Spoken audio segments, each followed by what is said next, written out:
look at Apple's Magic Keyboard for the iPad Pro. Now, this was a bit of a surprise because Apple had told us reviewers that this keyboard wouldn't be available until May, but somehow before April has ended, the keyboard is ready to go. Anyway, let's take a look at the keyboard. Okay, so this is it, the Magic Keyboard. So from the outside and from the in-hand feel, this is very similar to the Smart Keyboard that most iPad Pro users are probably very familiar with. But the biggest noticeable difference right off the bat is the Magic Keyboard is quite a bit heavier. In fact, I weighed it on my scale, and this thing weighs 1.5 pounds, a little more than 1.5 pounds. It came out to about like 700 grams actually. So it's definitely not that light, but you're getting a lot more hardware than the Smart Keyboard. So when you open it up, you'll see that the hinge, it's pretty firm. I mean, it needs to be because this is going to prop up the iPad Pro, like elevate it off the air. And you see right here is the USB-C port. This USB-C port, it's for you to charge the iPad. Now you're wondering, there's already a port on the iPad Pro, so why would you need to charge here? Apple's idea is that if you charge here, then the USB-C port of the iPad Pro can be left free for your other stuff. By other stuff, I mean dongles, because you will have to use a dongle if you're doing real work with the iPad Pro. So now pulling the iPad into the case is really easy. Same as before, really. You have the 3 pogo pins over here, magnetic pogo pins. You just have to line it up and it just stays on. Let's close the whole thing just to see how it feels and looks in the hand first. So it's slightly thicker than how the iPad Pro used to be in this case, and it's quite a bit heavier too. Let's weigh it right now actually. So I used to be a weightlifter, and when you take weightlifting seriously, you have to weigh your food and stuff. So that's what I was doing. I was one of those ridiculous people who had like a whole week of lunch boxes, and I would measure all my chicken and broccoli. So you can see it is just about 3 pounds. Alright, now let's get to the fun part. So one of the things I've already noticed is that when you lift up the iPad Pro, it takes a little bit more force now. It takes a little bit more effort. So it's like you're opening up a laptop lid. Now once connected, you see the iPad Pro is elevated off the tabletop just a little bit. This design is quite ingenious, and to be honest, I don't think I've seen it before. I think all previous keyboard cases, the tablet just sat onto the keyboard case just like that. And as you can see, Apple's designed it pretty well. It's firm, like when you touch on it, it does not wobble that much when you're messing with the touchscreen. But if you want to take it off, it's also pretty easy. But when it stays on pretty firmly. So once you've connected, everything works like a laptop. So you have the trackpad. When you move the trackpad, then the cursor appears. If you're not touching the trackpad for like a few seconds, the cursor disappears and then it goes back to like almost like a traditional iPad display. But as soon as your finger's on the trackpad, the cursor appears. And from here, it really just feels like you're using a laptop because the trackpad is pretty responsive.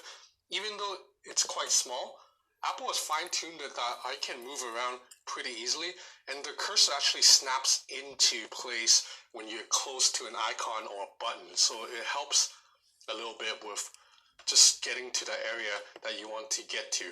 Okay, now let's look at the keys now. You'll notice that the keys are backlit, and they're also slightly larger than the keys on the Smart Keyboard. So this is a little bit better typing experience just because you have more space, more room to work with. And although key travels, I would say it's about exactly the same at 1 millimeter.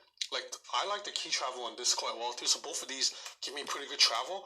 These keys have a little bit more of a bounce. When you press into them, the keys bounce back, gives you more of a tactile feedback. And I am a very fast typer, and this keyboard is about as good as it gets for a laptop portable keyboard. I went on typingtest.com earlier, and I scored 96 words per minute with 2 mistakes. So the adjusted speed was 94 words per minute.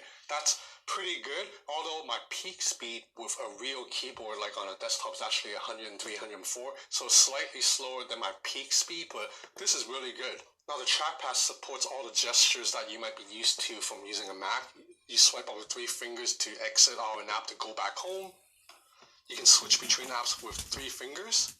And when you're in an app, you use 2 fingers, slide up and down for scrolling. Now there are some iPad specific gestures too, like for example, if you hit the command button and the spacebar, it brings up the search. This is how you open up specific apps that you want without needing to go back out to the home screen. Now I've been using this keyboard all day, and I've already written a couple of articles on it. I can say the experience is pretty close to a standard laptop. I really very rarely had to touch the screen, and that's what Apple's aiming for with this keyboard and the new iPad OS software that allows advanced cursor trackpad controls. Now, even though the Magic Keyboard draws power from the iPad Pro, I would say for the most part, I haven't really noticed any hit in my battery life. That's because there's really not that much to power other than the backlit keys. Now, if you're wondering about the angle of the iPad in terms of how you can prop it up, there are multiple angles that you can adjust, and for the most part, it stays still pretty firmly. Now, again, when you touch on the screen, it moves a little bit, but it's not like it's wobbly very badly. It's not like the iPad's in danger of falling off.